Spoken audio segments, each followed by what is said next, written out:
Hello, everyone, and welcome. Of course, as part of our mission here at WAOH, it's very important to all of us that we put the spotlight on community organizations doing great things to serve those here in the Akron area. And I couldn't think of a better example than Summit County Children's Services. And our guest here in the studio right now, Ream, a part of community relations at Summit County Children's Services. Thank you for coming in. Thank you, Dan, for having me. Let's start right out of the gate. Let's talk about the mission of Summit County Children's Services. The mission of Summit County Children's Services is that we are committed to the safety, permanency, and well-being of all children served in partnership with families and the community. And I always like to talk about the root word of safety. That is, in the end, the most important thing that our organization is charged to make sure that happens for our kids in our community, that kids are, in fact, safe. Let's correct the misnomer right away. That there are some people that might believe that Children's Services is showing up, that they're going to take your children, that they're there, that their mandate is to remove children, right. And that's it. And we need to correct that. Absolutely. I'm glad that you brought that up. That is a misnomer. We're here to myth bust that. That's the last thing that we want to do. Our charge is to assess and investigate when we need to child abuse and neglect. But the first thing that we want to do is really look at the strengths of the family and to make sure that we are doing everything possible to keep families together. And I think a lot of folks do think that we're out there to remove their children, and that's what we want to do. And that is absolutely, it's the opposite. We want to keep families strong. We want to make them thrive. We want to be able to give them the resources and work with the challenges that they have. We know that families the struggle is real, as they say, and we want to meet families where they're at and be able to put resources in. And our community is very rich in resources to make sure that kids and families thrive together. April is Child Abuse Awareness Month, and how appropriate that we're coming on to begin this series as we begin the month of April. And let's talk about Child Abuse Awareness Month and maybe put some information out there that's the kind of things you want to get out into the community. Okay, great. Thanks for introducing April as Child Abuse Prevention Month. So we've been celebrating Child Abuse Prevention Month for a long time at Summit County Children's Services, but it is a nationwide initiative as well as a statewide initiative. So we're not alone in making sure that we're raising awareness throughout all year, but particularly the month of April, that child abuse and neglect are preventable. What we want to do for April is raise awareness through training, about tips and techniques to try to learn different avenues, reporting laws to give the community more information on how to tackle these issues. And so we spend the entire month celebrating and raising awareness about child abuse and neglect, that it's real, but more importantly, how to prevent it. You and I had a discussion before we went on the air about the conundrum you face with, as part of child abuse prevention. Maybe that's for those of us in the village and in the neighborhoods and knowing families and to be making a phone call if you see something or you know something. When is it time to report? And then the flip side of that is perhaps you have people angry that they reported and nothing was done, or they feel nothing was done. So as part of prevention, maybe we should all be vigilant, looking around to make sure that everybody's okay. But then they report and they feel nothing is done. Or on the flip side, maybe some people feel that too much is done. How do you balance that? Yeah. So we do have a 24/7 child abuse and neglect hotline, and that is, for the record, it's 330-434-KIDS or 5437. So we have trained staff in our phone room to answer those calls of concerns and reports from the community. Sometimes those reports don't rise to the level of a full safety assessment. We may connect that caller with resources right from the phone call. Maybe it's a family in need of resources or services that they called in on themselves. We don't want to stop people from calling our hotline if they have those concerns. While at the same time, we do have a state guide, and it's really truly a guide, and it helps our callers and helps our frontline staff, our intake caseworkers and supervisors, to determine if that call and report rises to the level of a full assessment. And that's something that we do internally in terms of assessing, does it need a full assessment or an investigation? So not one case looks like the other. We treat every family and every report in a unique way, just as families are unique. You had a word for it or a phrasing for it that really helped put it into perspective. That exactly not every situation is they're all different, and so some might be addiction issues, or some might be financial issues, or some might be a neglect is different than all of these things. How to sum that up for us? You said it so well at the beginning. It was the idea that every family has something different. And certainly, no, there's no such thing as this perfect family. Those of us that grew up and we think, oh, we have this, there's always challenges and issues. That's right. You're right. All families have challenges and worries, and we're there to meet families where they are, to leave them better off than when we found them, to hopefully keep families together when all possible. And again, as I mentioned, resources in this community are so rich that is always our first and foremost MO, is to meet those families and to put resources in place when possible. We always work with the strength-based perspective as well, knowing that every family that we work with has strengths. It's their worries that we try to work with them, build that rapport with the family, and again, leave them better off than when we found them.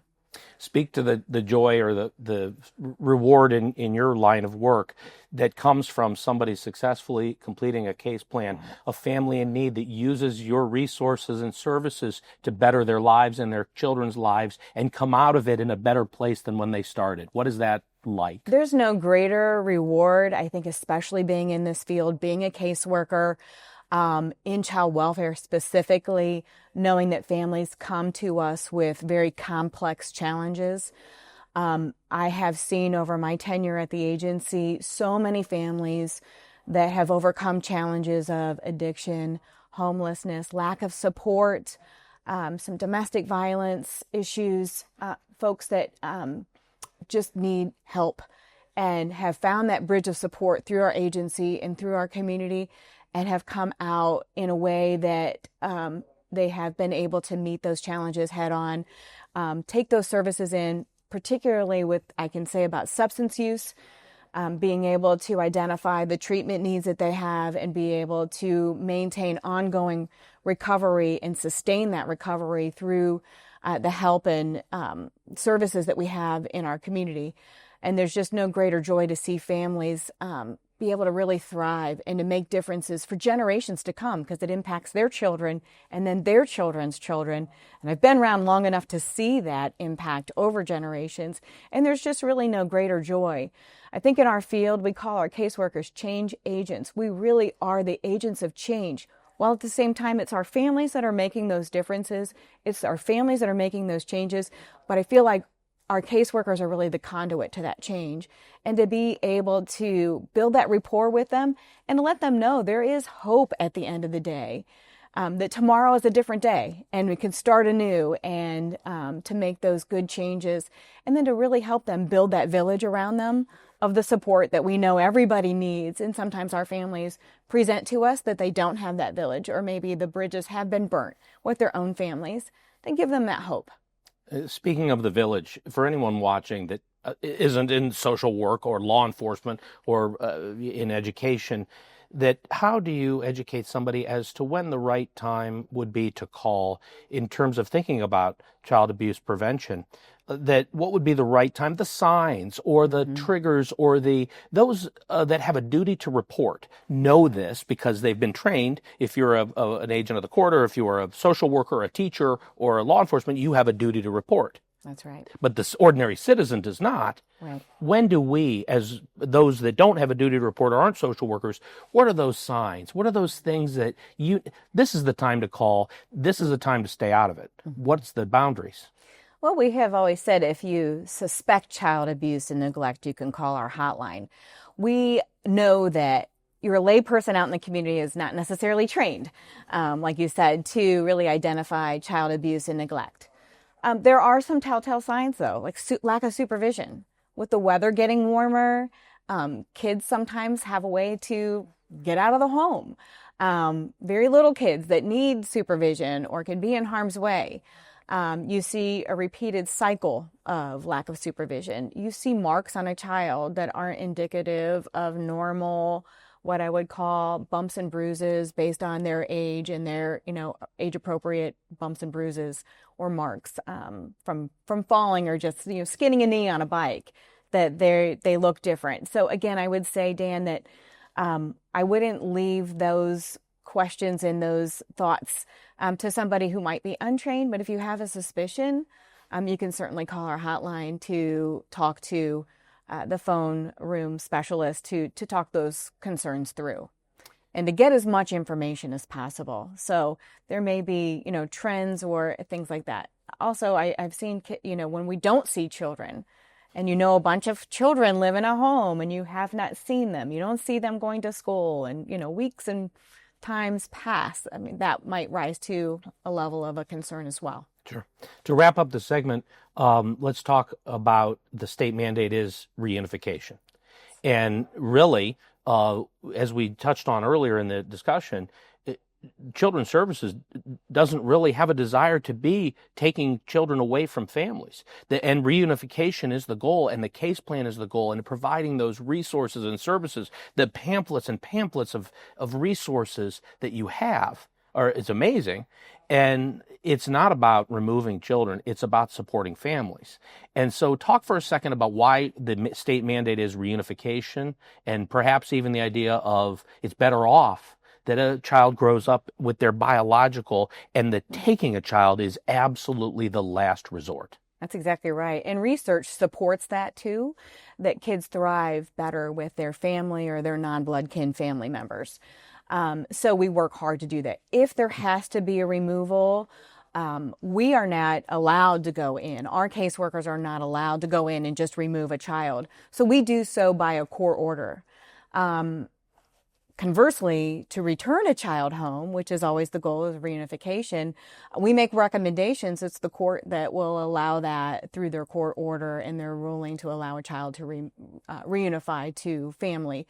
And we've been very successful this last year. We've had 81% of children were able to successfully reunify with family members. So that's really good. It's a pretty good track record for our agency, working really hard for those reunification efforts. We work with families. We partner with our families to get them home through that case plan tool that we talked about.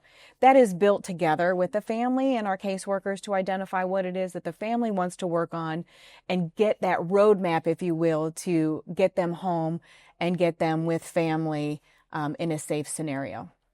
We have just touch the tip of the iceberg on all the topics we could discuss, on all that your agency does, all the needs in the community, and the success stories on families that have taken advantage of your service, worked with you. And I hope we can continue this series to talk every week if we are able to. Absolutely. Continue. Anything you want to add before we wrap up about Summit County Children's Services and the great work that your team is doing? Yes, I would like to just add that last year we served 1 out of every 12 children in the county received some level of service from our agency. I think it's, again, another myth out there that we only work with inner city kids or just Akron. We serve the entire community of Summit County. So there's not a neighborhood or a village or a city that we don't serve. So it's the entire county of Summit. And we do so in partnership, again, with the community and our families. So we're out there, and our casework staff, enjoy their job. They're certainly mission focused, and we do believe that every child deserves a safe and stable, permanent family, and that is, in the end, what we're after. Thank you for taking the time to come on the program. Thank you for watching. Very important to the mission of WAOH Television that we are bringing you all of the great organizations, great people serving this community, filling the needs. And stay with us as we continue to bring you more segments like this from our friends at Summit County Children's Services to show the needs and, of course, ways that you can be involved. Thanks for watching. Stay with us. There's a lot more to come right after this.